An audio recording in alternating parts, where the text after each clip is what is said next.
Hello guys, ako nga pala si Erwin. Tamad ako pero may pangarap ako. May pasok pala kami ngayon kaya tara, samahan niyo ako. So nag-crave po pala ako ng pancit canton dito kaya ayun, nagluto ng pancit canton. Tsaka nilagyan ko na rin po siya ng itlog. Tsaka ako siya nilagan ng malasado. Mas masarap po kasi pag malasado. Siyempre, after natin kumain, aalis na tayo. So habang binabaybay ko ang kalsada papunta sa aming paaralan, naisip ko yung dalawa kong tropa. Sila kasi yung mga classmate ko na si JP. Alas 12 kasi usapan namin. Kaya saan nandun na sila. Kukuha pala kami ng permit sa school para makapag-take ng exam. So kabababa ko lang guys.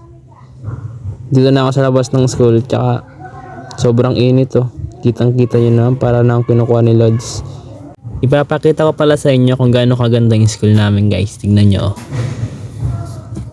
Binalatongan Community College.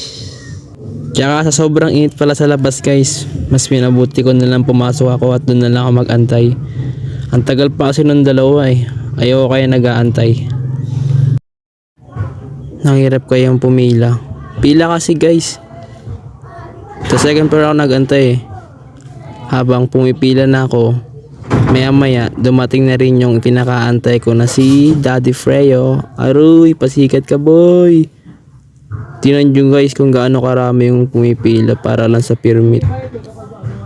Hindi ka kasi makakapag-take na exam pag di ka nakakuha ng permit. So kailangan talaga, tiyaga-tiyaga lang talaga. Ay, pasikat ka boy. Bawal yan. At maya dumating na rin yung isang tropa na si Daddy JP. Ayun na, kararating ng bagong gupit yan guys. Guys, yun kulangot pa si Idol oh. Pagkatapos pala namin guys, inaya ko na silang pumila.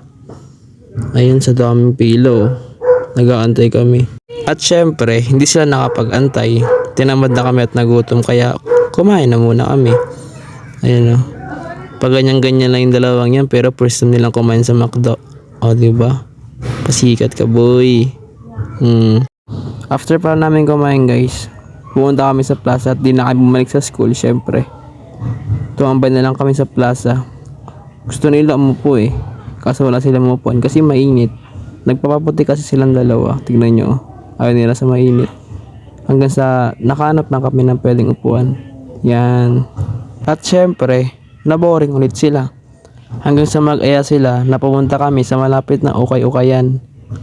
Maghanap daw sila ng mga brief nila eh. Butas-butas na kasi yung mga brief nila, kaya mas minabuti nilang tumingin-tingin kung may mabibili sila. So sasama lang natin sila guys. Hanggang sa inumpisa na nilang pumili. Tingnan nyo guys, so papili-pili lang yan pero ang dala niya lang budget 20 lang. Tapos yung presyo, tingnan nyo guys kung gaano kalaki yung presyo. Diba? 280 tas 20 lang yung pera. Sa sobrang tagal ni Daddy JP guys, nakapili rin siya. Napili niya kulay pink eh. Susukat niya daw. Tingnan nyo. O diba? Piolo Pascual. Pero hindi niya natripan. Ayaw niya daw. So tinanggal niya ulit.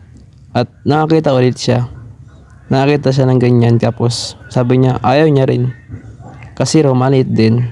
Tapos nakakita na naman ulit siya. Nakakita siya ng Reebok. After niya isuot, sasabihin niya ayaw niya rin. Magtitrip lang ata itong dalawang to eh. Inaaya-aya pa ako dito. Guys, sana tulog na lang ako. Di sana may muta pa ako. Oh, aroy, pasikat ka boy. Oh, tingin-tingin mo dyan. Syempre, hindi pa patalo si Daddy Freyo. Ayun oh.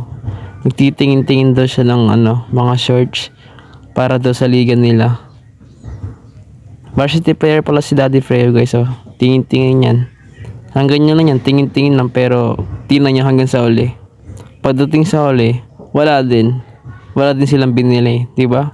Bye bye guys, thank you guys.